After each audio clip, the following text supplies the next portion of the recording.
അസ്സലാമു അലൈക്കും വറഹ്മത്തുള്ളാഹി വബറകാതുഹു. എൻ്റെ ഏറ്റവും സ്നേഹവും ആദരവുമുള്ള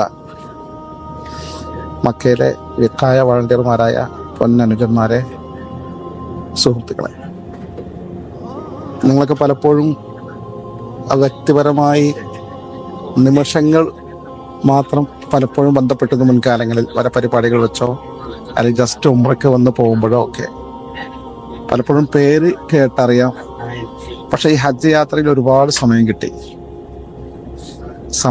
എന്ന് പറഞ്ഞാൽ ഓരോരുത്തരും വ്യക്തിപരമായി കൂടുതൽ അടുത്തറിയാനും നിങ്ങളുടെ സ്വഭാവ വൈശിഷ്ട്യങ്ങളും സേവന തൽപരതയും നേരിട്ട് മനസ്സിലാക്കാനും അനുഭവിച്ചറിയാനും സാധിച്ചു.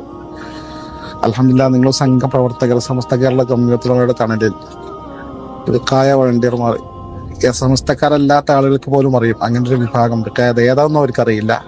ആ വിഖായക്കാരെന്താ വരാത്ത, അവർക്ക് ഇങ്ങനത്തെ കാര്യം ചെയ്യാറുണ്ടല്ലോ, അവർക്ക് ചില പ്രശ്നങ്ങൾ ഉണ്ടാവുമ്പോൾ നമ്മൾ നേരിട്ട് കേൾക്കുന്ന പലപ്പോഴും ഈ ശരിക്കും പറഞ്ഞാൽ മക്കയിൽ നിന്ന് കേട്ടിരുന്നു ചില ഘട്ടങ്ങളിൽ. അപ്പൊ അവർക്ക് വരാൻ പറ്റാത്തതുകൊണ്ടാണെന്ന് മറ്റാൾക്കാർ പറയും, ആരും വരാൻ പറ്റൂല അവൾക്ക്.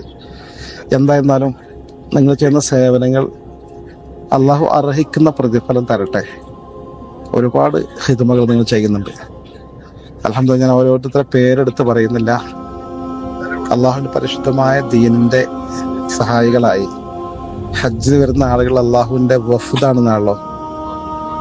വഫ്ദ് എന്ന് പറയുമ്പോൾ പ്രതിനിധി സംഘം, ഒരു രാജ്യത്തിന്റെ പ്രതിനിധികളായി എത്തിരുന്ന ആളുകൾ. അതുപോലെ അള്ളാഹു ഇഷ്ടപ്പെടുന്ന ആളുകൾ എന്ന നിലയിൽ നിങ്ങൾ തദ്ദേശീയരായ ആളുകൾ അവരെ അതുപോലെ ഇഷ്ടപ്പെട്ട് ആദരിച്ച് ആനയിച്ച് അവർക്ക് വേണ്ട ഭക്ഷണങ്ങളും അവർക്ക് വേണ്ട സഹായങ്ങളും അവർക്ക് വേണ്ട റൂട്ട് പറഞ്ഞു കൊടുത്തും അവരെ വണ്ടിയിൽ കൊണ്ടുപോയാക്കിയും നിങ്ങൾ ചെയ്യുന്ന ഹിദ്മകൾ വിലമതിക്കാനാവാത്തതാണ്. ആരുടെയും പിന്നെ പ്രത്യേകമായ അംഗീകാരമോ അല്ലെങ്കിൽ ഇങ്ങനെ ഒരു സംഘടനയുള്ള വാർത്തയിൽ വരാനോ ഒന്നും ഉദ്ദേശമല്ല. അള്ളാഹുവിന്റെ വജഹ് വിചാരിച്ച് ദയാനിധിയായ റബ്ബ് സുബ്ഹാനഹു വ തആല അർഹിക്കുന്ന പ്രതിഫലം ദുനിയാവും ആഖിറത്തും നിങ്ങൾക്കൊക്കെ നൽകട്ടെ. ഉറക്ക പോലും നഷ്ടപ്പെടുത്തി ജോലി കഴിഞ്ഞ് ഇതിനു വേണ്ടി സേവനം ഞാൻ നേരിട്ട് അനുഭവിച്ചറിഞ്ഞിട്ടുണ്ട്.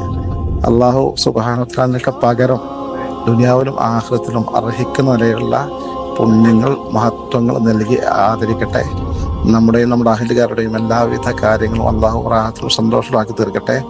ജോലികളിലും സ്ഥാപനങ്ങളും കച്ചവടങ്ങളൊക്കെ അള്ളാഹു ബറക്കത്ത് ചെയ്യട്ടെ എന്ന് ആത്മാർത്ഥമായി ദുആ ചെയ്യുന്നു, സന്തോഷം അറിയിക്കുന്നു. നിങ്ങളൊക്കെ ദുആയിൽ ഇനി ഉൾപ്പെടുത്തണമെന്ന് സ്നേഹാദരപൂർവ്വം അപേക്ഷിക്കുന്നു.